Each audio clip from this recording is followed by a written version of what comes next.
When I got my Glock 20, I decided that I wanted to try an M&P. It's been a couple years since I've run an M&P, and I thought it would be an interesting experience to have not only the Glock 20, but also get the M&P 2.0 in 10mm. So that's what I did. I bought the 4.6 inch, ran it side by side with the Glock 20, did a lot of content on it. But today I specifically want to talk to you about this M&P and what I think about it. Let's get into it.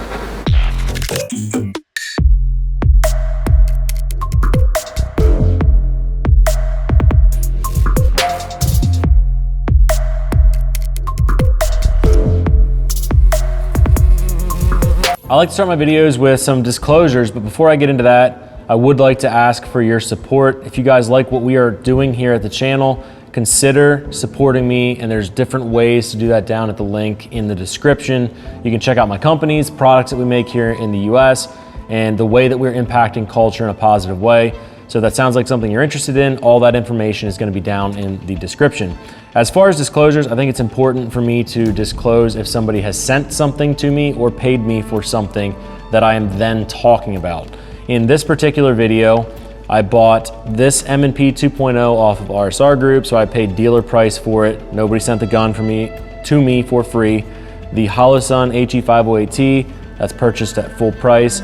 And the A&R Daisho holster I bought at full price off of their website. And all the ammunition that I used to test and learn about this pistol, I bought off of Bulk Ammo, full price. So nobody sent me anything in this video, and nobody provided anything for free for this particular M&P. I paid just like you guys will, and there's no contract or anything in this particular video. So that's enough of the housekeeping. Let's dive into some specs. The pistol that I purchased is the full-size M&P 2.0 version of the 10mm auto. So obviously it is a full-size pistol that's chambered in, you guessed it, 10mm. Barrel length is 4.6 inches and the capacity is 15 rounds. It did come with 2 metal mags, but I did buy a separate magazine so I could have 3 mags on tap. On the topic of the magazines, you will notice that they are like a stamped metal mag versus the plastic that you're gonna find inside of a Glock magazine. The advertised width of this pistol is 1.3 inches. The advertised length is 7.9 inches. The advertised height is 5.6 inches.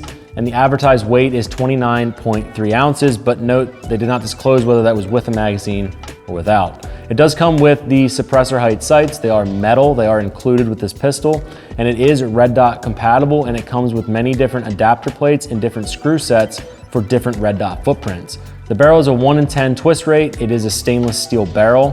And you do have interchangeable palm swells on this pistol, grip inserts, I should say, that do allow you to tailor it for your particular hand size. The MSRP of this particular pistol right now at the time of making this video is $679, and it is going to vary based upon whether you got the safety model, the non-safety model, the 4-inch, 4.6 inch, or even the larger 10mm. I opted for the 4.6 inch without the side safety. Right off the bat, I want to talk about the positives that I experienced with this particular pistol. And I ended up really liking the M&P.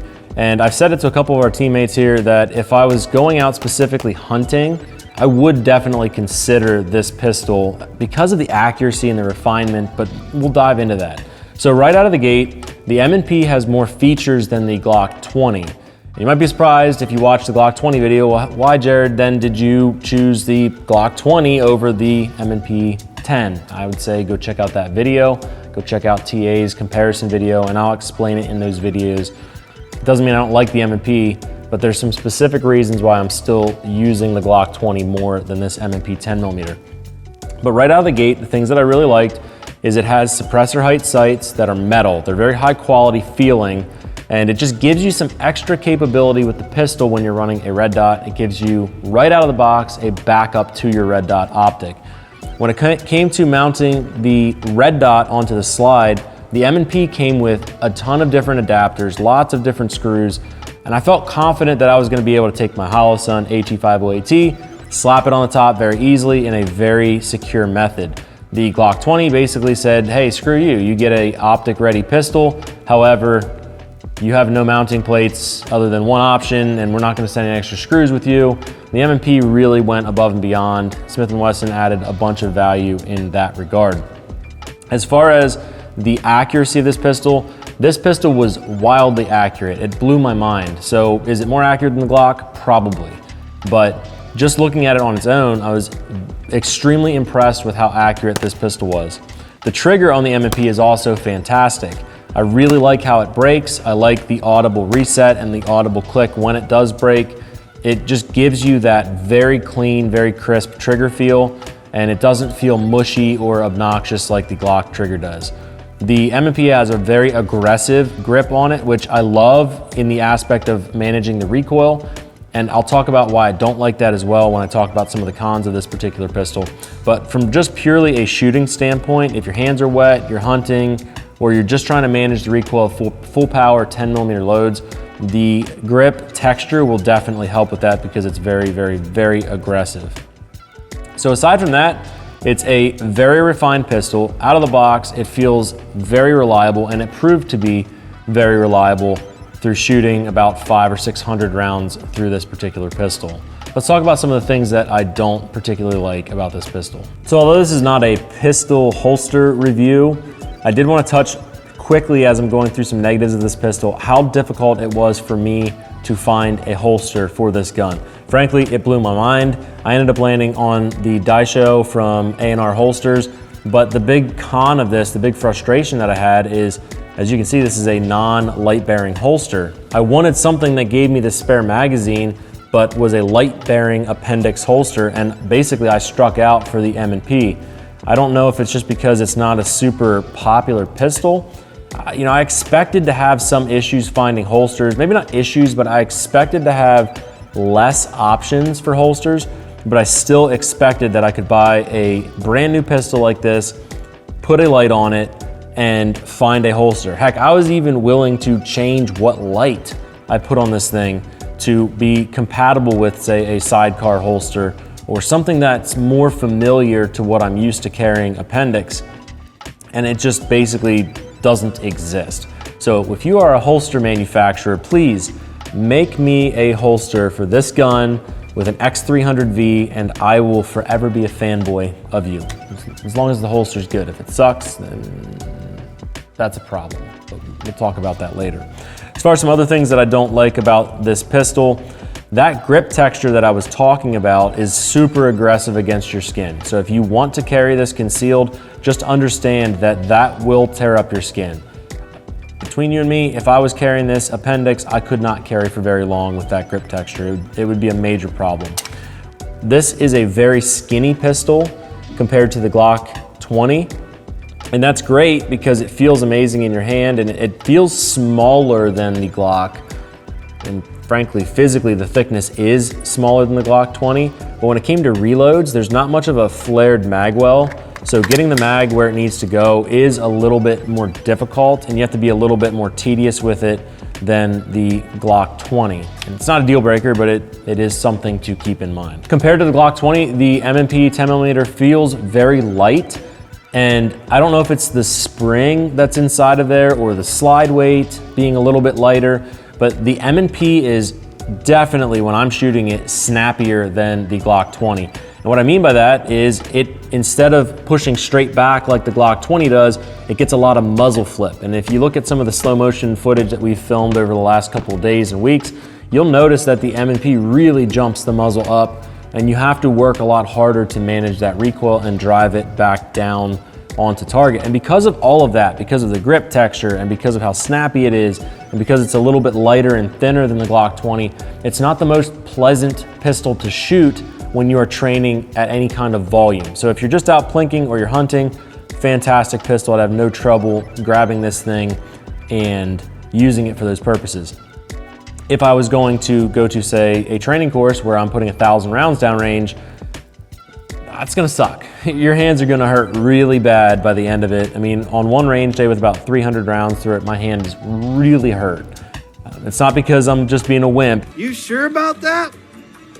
You sure about that? You sure about that? It's because when you're running full power 10mm loads, it is extremely aggressive and there's a lot of recoil to be had. So other than that, I think it's a fantastic pistol. I wish there were more holster options available. I think that maybe over time we'll see some options. I know you guys can find ones that are like on Amazon or no name brand or whatever, but what I'm specifically looking for is a name brand, trusted holster company that I have worked with in the past, bought their product, I know it's good and safe, and I just haven't found that really for the M&P other than A&R. So Alex, if you're watching this, if you can make me one of these with light bearing capabilities, I would be extremely happy. But it's a fantastic pistol. It's one that I have no issues owning and keeping in the lineup. It's one that's very fun to shoot. It feels very refined.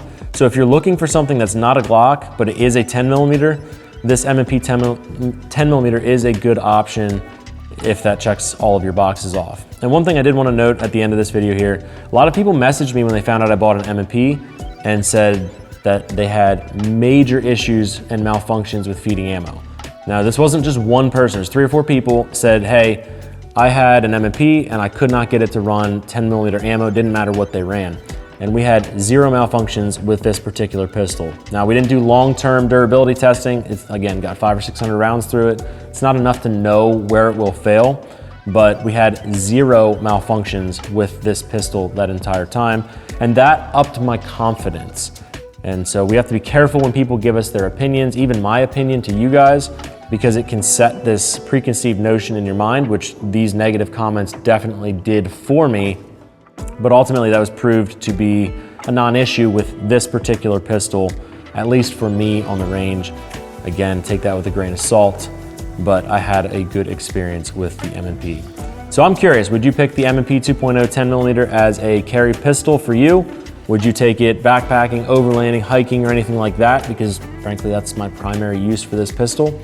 Sound off down in the comments below. Let me know what you think about this gun. If you have any different experiences with the M&P, please let people know down in the comment section. Have some cool conversations and be sure to help each other out. I love reading the comments. I do respond to as many as I can. So get down in there, we'll get engaged. And don't forget that in the description, there's some ways that you can support this channel and support what I'm doing if you feel so called to do so.